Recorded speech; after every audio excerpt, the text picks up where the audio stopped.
listening to the Cricket Podcast.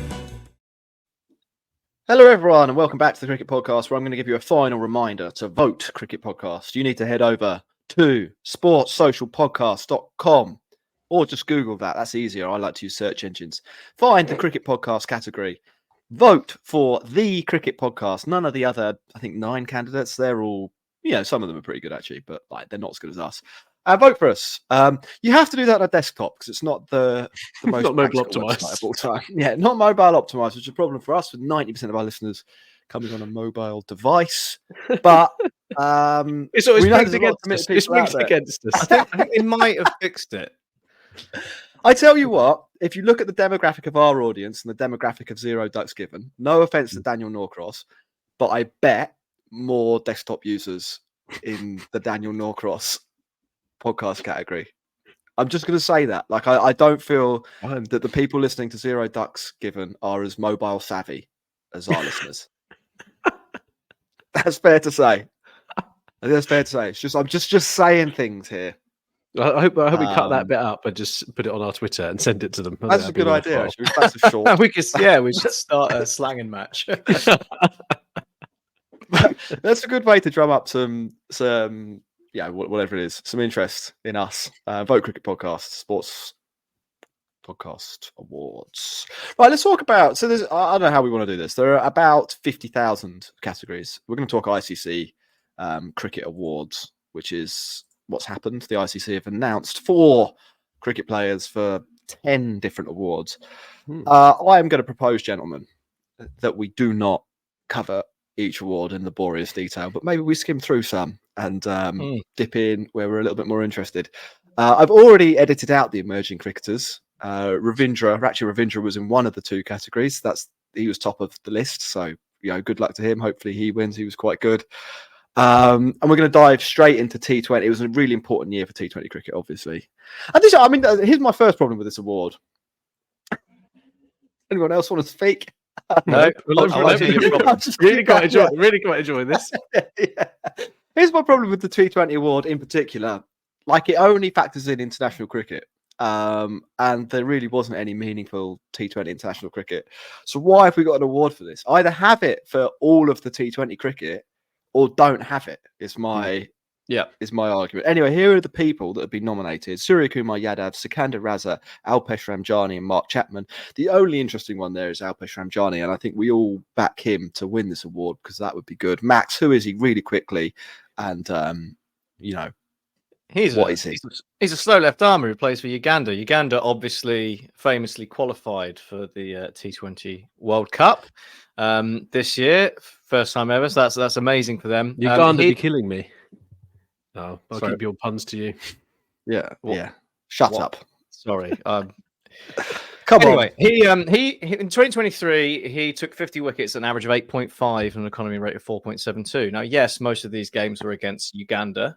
Not Uganda. He plays for Uganda against Rwanda, who probably will in not too distant future will be putting out a team of UK refugees, refused asylum. But we shouldn't look too much into the quality of the opposition because it's a famous story for Uganda and what they've done, and that is a ridiculous record to have for the year. He also averages like 29 with the bat as well, so he's had a stellar year. How many catches has he taken?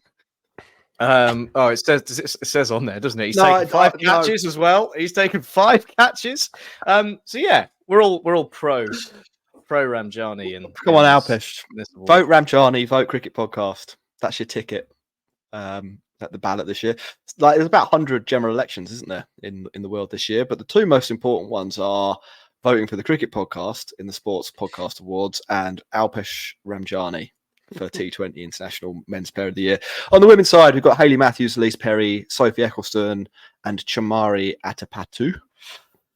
Well, Ecclestone is that's the home team shout from us, but it's quite hard to look past Hayley Matthews and the 8 consecutive woman of the matches that she won. So I'm gonna say there. We're gonna skip through them a little bit. I don't know if anyone wants to dive in. Max, Hayley Matthews stat. How many catches has she taken? She's taken 5 catches as well. So I think we should go for all the people who've taken 5 catches. On the ODI side, men's cricketers, we had Shubman Gill, Mohammad Shami, Virat Kohli, Daryl Mitchell, probably all fair nominees. Yeah, maybe a little bit surprised there are no Australians on the list. Glenn Maxwell, anybody? Anyone? Pat Cummins, perhaps? Final? No. No. But it's hard to argue with some of the performances there. Ross, who would you pick? Probably Glenn Maxwell, yeah, actually, in terms of that. Going for someone else. On the list of people who are available, who would you pick, Max? If we're going for the whole year, I think I'd probably have to go Shubman Gill because just the first sort of, what was it, No. 8 months was incredible. And Virat Kohli got his Player of the Tournament award for the World Cup, so he doesn't need any more. It has to be Virat Kohli. It has to be Virat Kohli.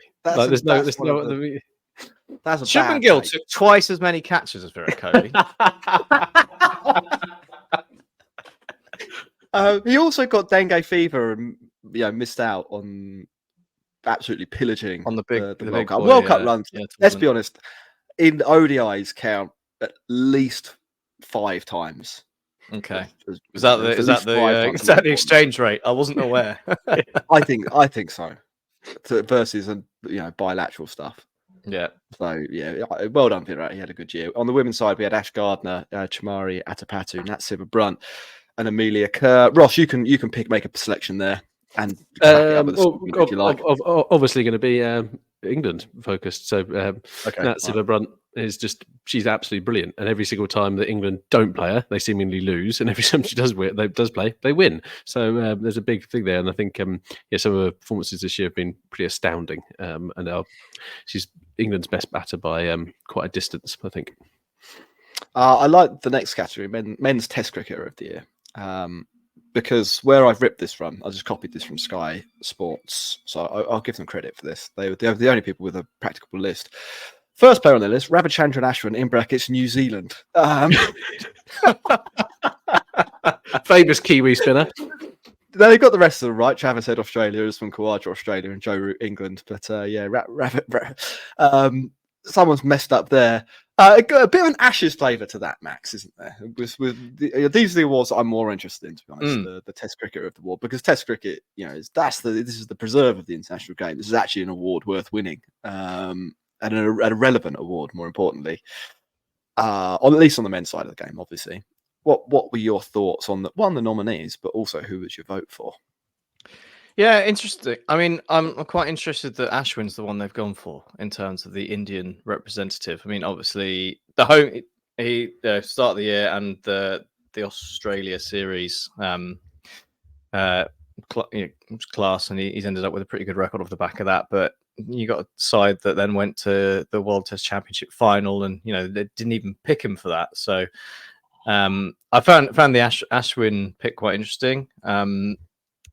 But yeah, it's just, I don't know. I feel like the Ashes obviously dominates for us, and it was just after the World Test Championship, big spectacle. What will battle? I think this is a really tough one, but I feel like Khawaja might have to be my pick. I think he's had a real renaissance year. I mean, Khawaja, at least from the batting point of view, is right up there, isn't he? I think Ashwin's, let's say he's got a case. Ross, he averages 17 with the ball. So, I would narrow it down probably to Ashwin, 41 wickets at 17, and Khawaja, a bunch of runs at quite a lot. See, I would have said Travis Head. I would have said Travis Head. I think, in Test matches. Yeah, purely on the fact that I think it's all about winning the big games. Travis Head hit the century in the World Test Championship final, if I remember my brain is. Yeah, he did. Yep. Just get ready for the quiz that we're having on Sunday, Max. Just showing off in terms of my recollection. But to do things like that against that opposition, I think is massive. And when India travel, they don't play Ashwin all the time, right? I think it's that bit. But Ashwin's still brilliant, like a master at home. In home conditions, he's incredible. But I think winning the big occasions, taking home the trophies is what does it for me. And runs is always the biggest currency for me, not wickets, because I'm a batter, right? So, I think, it's because Khawaja has been phenomenal. I think it's difficult opening up at the top. He was brilliant against England as well. And it wasn't just kind of like lucky innings. Like, he was sensational in that Ashes Test series. So I think it's between Travis Head and Usman Khawaja rather than the other two on the list. Also, the picture they used for Joe Root on it is the little old lady one with his headband. Pat Cummins, I was surprised it wasn't on the list. I think I would have had him on the list, I think. He took a lot of wickets, an average of 27, Cummins. Khawaja for 2023, batted 24 times, got 1,210 runs, averaged 52. Which is pretty good with 650s and 3 tons. In some fairly tough places as well. Yeah. Look, there's arguments all round on that one. We don't know. Players of the year on the women's side, Chamari Atapatu, Ash Gardner, Beth Mooney, and Nat Siva Brunt. That's quite a selection of players. A little bit of an Ashes flavour to that as well there, Max. One player I was a little bit surprised to see miss out on is Hayley Matthews. I mean, we were talking about the absolutely insane, autumn period, that tour to Australia where she was blitzing hundreds for fun. A little bit surprised she didn't make the list. Of the nominees that did make it, well, Max or Ross, feel free to dive in, Ross.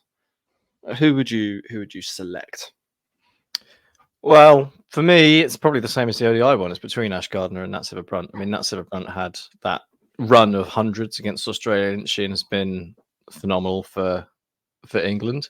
And Ash Gardner's had some incredible performances with the ball and the bat. So that's a toss-up, I'd say, 50-50 between those. I think given it's down to the vote, it's probably whichever one will win the ODI one will win this one as well. You can't, it's quite difficult to split that out, isn't it? Ross, any thoughts? No, I agree with Max.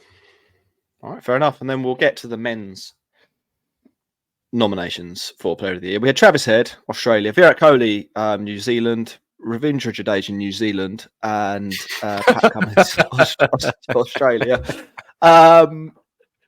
No England players making the list, so there's no Homer option here. Do you think that's fair, Max? Have England been cruelly shunned? Cannot believe Zach Crawley is not on this list. Absolute disgrace to cricket. King of Bazball. King of Bazball, single-handedly saving Test cricket, and he's not there. No, I mean, it's between Cummins and Travis Head, isn't it? It's Cummins all day long. It's got to be Pat Cummins. The year he's had, captaining Australia, winning the World Cup. But Travis Head did score hundreds in 2 trophy-winning finals. So that's pretty good effort as well. I had looked through all of this. I had looked through all of this. I think numbers-wise, you can make a pretty good case for Head over Cummins. Pat Cummins, really good year in Test cricket, but not one of his best, actually. I mean, I think he ended up averaging 27 with the ball, which is partly because of where he toured and some of the pitches that he had to tour on. But it wasn't like an amazing year for Cummins, at least economy-wise. As all his fielders on the boundary.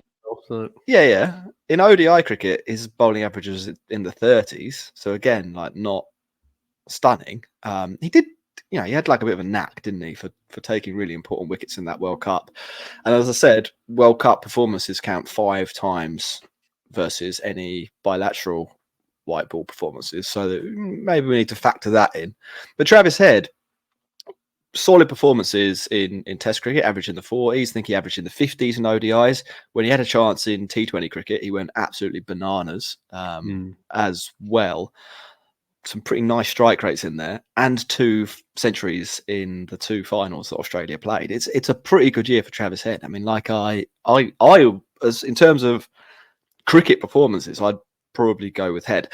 I think the other 2, just to address them, Kohli, obviously a great year. And again, his numbers stack up really, really well. But it is also a fact that they didn't win the 2 finals. And I think had they won one of the finals, Virat Kohli would be really in with a shout, but they didn't. And Jadeja, at first I was a little bit surprised. I was like, did Jadeja have that great year? Turns out, he was pretty good. Like 5 catches. 14. Most catches of all of them. He wins it on catches. pretty I much think every that- format he was good, and he won the IPL as well. So that doesn't really factor into this, but Well, was a it's thing. interesting you But mentioned that, Jack. It's very yeah. interesting because you have to remember that he won the IPL because he was under the tutelage of Mahendra Singh Dhoni.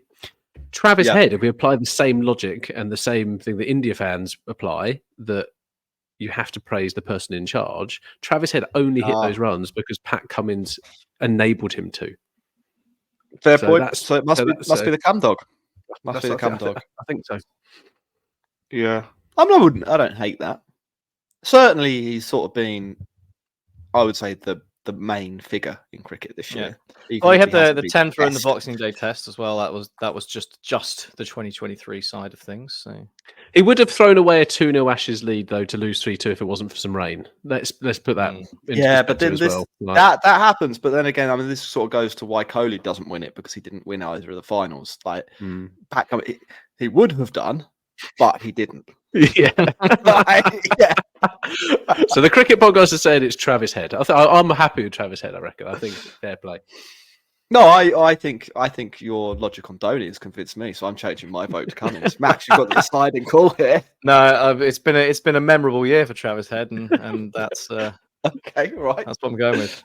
Everyone changes their mind. Love it. Final bit of news then, and I said this would be pretty quick earlier in the show. We've got the schedule, an astonishing 6 months in advance for the, or was it 5 months in advance? Six months in advance for the Cricket World Cup in the USA and the West Indies. We know who will be playing. We know the groups. This will stun you both. India are playing Pakistan. Wow. They've been drawn into the same group, and England will be playing Australia. They've been drawn into the same group. No way. It's I'm going to say this, and I might live to regret it. I think they've done quite a good job with the organisation. I think they've done a reasonable job with the format. I'm quite looking forward to this. I don't think this tournament's going to be as tedious. It wasn't tedious, the actual World Cup, but like, this is condensed. This starts on the 1st of June and it finishes before June's finished. Like, Wow. it's Should we in a go? month. We should go. We should go. They're playing, well, sign up, patreon.com/cricket if about 300 people sign up to one of the higher tiers. Also, we do need to check what fixtures are on the 15th of June, guys, because somebody's getting married. It's England, Australia. look? We might have to get a screen somewhere. Okay, right. Here, do you want to know? Saturday. So another great thing about this, there's 2 cricket matches every day. There's no fucking about that. Won't somebody think about the broadcasters though? Like, this is not going to be dragged out over 15 weeks to make sure there's only one game a day. There's going to be 2 or 3 matches a day max. On your wedding day, the ICC have arranged the following contests: Namibia v England in Antigua, Australia v Scotland in St Lucia, and India v Canada in Lauderhill. I think we're okay then. I think we're okay. I think we're okay. That's what's going on there. But yeah, I mean, it looks good. I mean, I'm not going to go into all the groups and so on. I'll talk about probably the 2 that most of our listeners will be interested in. India, Pakistan will be joined by Ireland, the USA, and Canada. Be quite interesting. The hosts getting 2 quite big boys there. And England will be playing. England will be playing Australia, Scotland. So the old firm. No, it's not the old firm. I can't remember what it's called. When England plays Scotland, that one. Oman and Namibia. So there's a couple of groups. Then there's 2 other groups as well. What did you think of those 2 draws? Are you excited for the England games, Ross? Draws. You can't call them draws. Yeah. Those 2 selections. The whole thing is but geared, isn't it, completely? So I don't really mind, if I'm perfectly honest. But England playing in West Indies is an advantage, right? I think the final or the semi-final, the final in the West Indies. So all of them are. Yeah. So that is advantage England. Yeah. I mean, like I said, I like the schedule. I think there's a weird thing with this. I might be wrong, but I think that so obviously there's no quarterfinals. This is cricket, and we're allergic to knockouts. So once you've done the first group stage, there's an extra group stage that everyone has to play. I think I'm correct in saying that they've already pre-allocated which group that most of the teams will be into it's based on your ranking before the tournament, not where you finish in your group. So I mean, there's still some terrible hijinks going on, isn't there? Like, but it would be a bit much of us to expect them to have got everything right. I think let's at least, you know, in the ODI World Cup we had something that went on for a year, and also, you know, not knowing what staging was going to be played at until the night before, and you know, not selling any tickets. And at least we've cut down on one of those aspects now. We've got a nice short, sharp tournament, different groups. Sure, they've just decided who's going to play who and when, and that's. But at least they've told us. That's stupid. But at least, at least they have. At least told we us. know. They were quite honest about it. They didn't be like, oh, and out of pot number one comes. No, it's just like, you're gonna. These people could. This will be a good game. So we'll have you play you. People are like that. The USA can play India as a thank you for hosting the tournament. But yeah. At least they're upfront about it. I think I'm looking forward to it. I think that's going to be a good tournament. It will be. We'll get there, and we'll have just done an IPL. And I think, you know, there might be a little bit of T20 fatigue setting in. But right now, I'm hyped. So bring it on, I say. There'll be like morning games as well in the UK, in UK time, probably. I think the early kickoff. They need. What's the word for starting a cricket match? The earliest time that they do the first bowl is 10 a.m. States time, isn't it? So that would be 3 p.m. Let's not go into time zones. We've struggled with this before. Yeah. Well, no, but you can do it. It's 3 p.m. UK. So that would mean there's a 3 o'clock game, a 6 o'clock game, and a 9 o'clock game. That's pretty good. I'll take it. Yeah. Not for live shows after, but 3 o'clock is a good time for live show. Let's not. We don't need to do the scheduling for the podcast at the end. Look, it's nice to see you doing it 6 months in advance. So thank you very much for listening. Really, really appreciate it. We had a great time. And remember to vote in the awards for us. Vote the link TCP. is in the show notes. Bye.